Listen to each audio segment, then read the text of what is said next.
Hi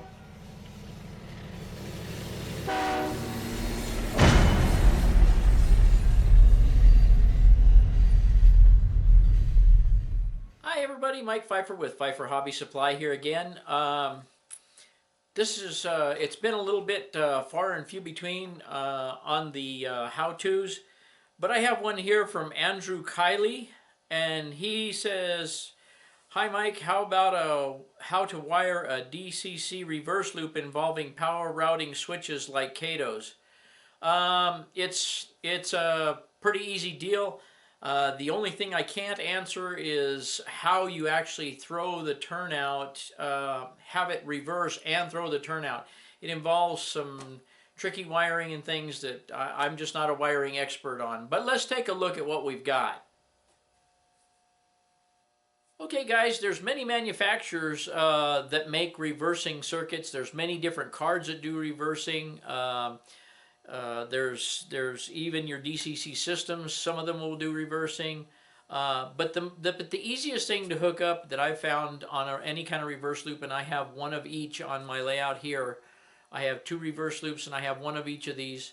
I'm going to show you the MRC and I'm going to show you the Digitrax AR1 and where you should insulate and give you a little bit more information on the loops. And I hope this helps you all. Okay guys, we're going to start out with my diagram of my MRC AD520. I hope you can see this. Basically, your yellow wires go to your incoming track, into the reverser, and to your loop. You put insulators on both rails just beyond the turnout or somewhere beyond the turnout, and the whole train has to fit within this loop, because if you have a lighted car at the end and it's not within the reverse block, you'll have a problem. Also here,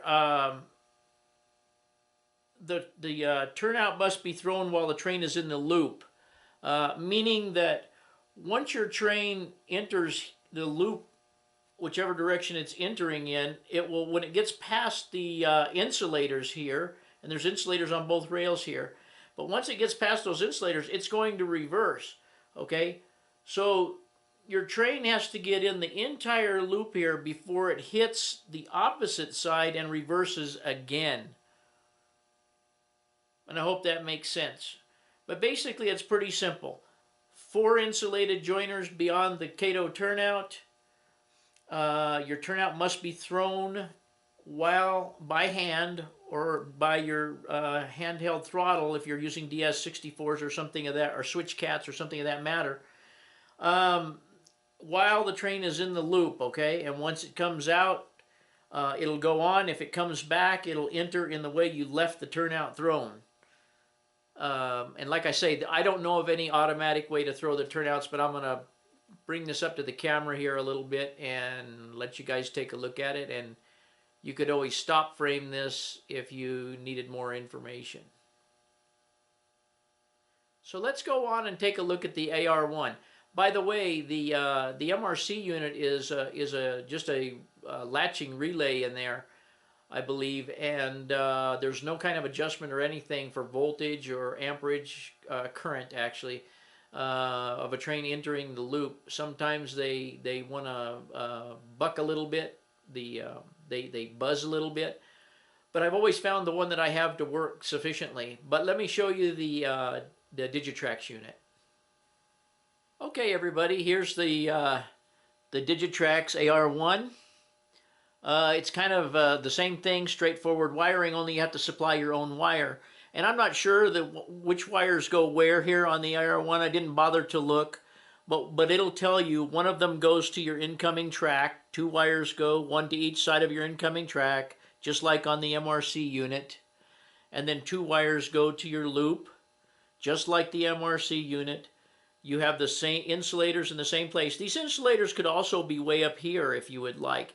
They can be anywhere as long, like I say, as long as the train or locomotives fit in that loop. If you don't run anything lighted beyond the locomotives, you can get by with just the locomotives being in there. Same thing here. Turnout must be thrown while the train is in the loop. The only thing that I think is pretty cool about the Digitrax unit is this little white gadget right there. I don't know if that's going to focus. There's a little white gadget right there. It's a little dash, or it's a little pot, potentiometer. If you're running trains that don't require much voltage to trigger it, or they're requiring, they don't trigger the unit because they don't draw enough voltage or amperage, you can make an adjustment there to adjust adjust it to switch properly. Like I said, I've never had the MRC really fail on me, but I know other people have, because you have a locomotive that doesn't draw very much current, go into it and it doesn't even realize the locomotive has entered the block. But anyway, pretty straightforward. The same thing. I'm going to hold a picture up here, and you guys can take a still of this if you'd like. And really, that's all there is to doing the reverse loop, especially, like I say, if you're going to throw the turnout by hand. And I personally don't have any circuitry to know how to do it any other way. But I hope this helps you guys with making a decision on how to do it, or at least showing you how to do it. It's very simple. Incoming wires, and then wires to the loop, and insulate all 4 tracks beyond the turnout. That's about the gist of it. Well, guys, that's it. It was a pretty short video. Kylie, Andrew, I wish I had a little more info for you on how to actually throw the turnout, but maybe there's someone else can pipe in here, or there may be some more videos or something on how to do that. But basically, there's no difference between the power routing switches. You just have to insulate beyond, like I've shown you. But anyway, I hope you guys enjoyed the video, and we'll see you on the next one. And thanks for watching, guys.